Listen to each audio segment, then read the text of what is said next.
नमस्कार दोस्तों, स्वागत है आप सभी का। दोस्तों, आज हम जानेंगे भगवान शिव ने क्रोधित होकर माता पार्वती को क्यों श्राप दिया था। तो चलिए शुरू करते हैं। हिंदू धर्म में भगवान शिव और माता पार्वती सबसे ज़्यादा पूजे जाने वाले देवी देवताओं में से आते हैं। माना जाता है माता पार्वती ने अनेकों कष्ट सहते हुए जन्मों तक कठोर तपस्या करके भगवान शिव को पति के रूप में पाया था। मान्यता के अनुसार अखंड सुहाग और पति की लंबी उम्र के लिए माता पार्वती का व्रत किया जाता है और माता पार्वती के साथ भगवान शिव की पूजा की जाती है।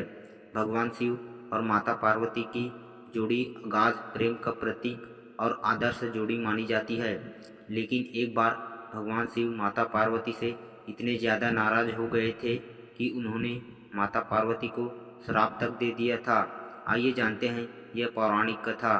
पौराणिक कथा के अनुसार माता पार्वती ने 108 जन्मों की घोर तपस्या के बाद भगवान शिव को पति के रूप में पाया था।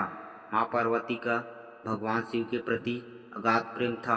एक आदर्श पत्नी की तरह माँ पार्वती भगवान शिव की सभी बातों का पालन करती थी और जब भगवान शिव कुछ बोला करते थे तो उसको पूरे ध्यान से सुनती थी।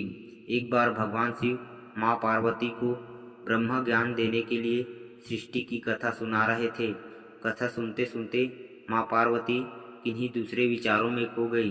जैसे ही भगवान शिव को इस बात का एहसास हुआ कि माँ पार्वती उनकी बातों पर ध्यान नहीं दे रही है, तब उन्होंने माँ पार्वती से पूछा कि क्या आप मेरे द्वारा सुनाई जा रही कथा को सुन रही है। लेकिन माँ पार्वती कहीं और खोई हुई थी, इसलिए उन्होंने भगवान शिव के सवाल का कोई उत्तर नहीं दिया। कुछ समय बाद जब माँ पार्वती अपने विचारों से ध्यान भंग हुआ और वे अपनी दुनिया में वापस लौटी, तब भगवान शिव ने क्रोधित होते हुए माँ पार्वती से कहा कि आपने ब्रह्म ज्ञान का अनादर किया है। जब किसी से शिक्षा या ज्ञान लिया जाता है तब ध्यान भंग नहीं होना चाहिए, और अगर ऐसा होता है तो ये दंडनीय है। इसके बाद भगवान शिव ने दंड स्वरूप माँ पार्वती को श्राप दिया कि अब आपका जन्म किसी मछुआरे परिवार में होगा।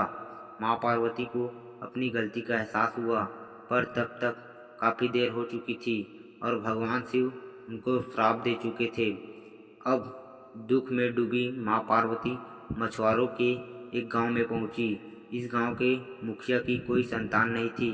एक दिन वो मछली पकड़ने के लिए तालाब जा रहा था, तब उसको रास्ते में एक पेड़ के नीचे एक कन्या बैठी हुई मिली, जो कि वास्तव में कन्या के रूप में माँ पार्वती थी। वह नन्ही कन्या पूरी तरह से वहाँ अकेली थी, उसके साथ कोई भी नहीं था। तब मछुआरे ने इस घटना को प्रभु की कृपा समझा और उस नन्ही कन्या को अपने साथ अपने घर ले आया। माँ पार्वती उसी घर से कन्या के रूप में रहने लगी। इस तरह माँ पार्वती को अपना एक जन्म भगवान शिव के श्राप के कारण मछुआरे के घर में काटना पड़ा।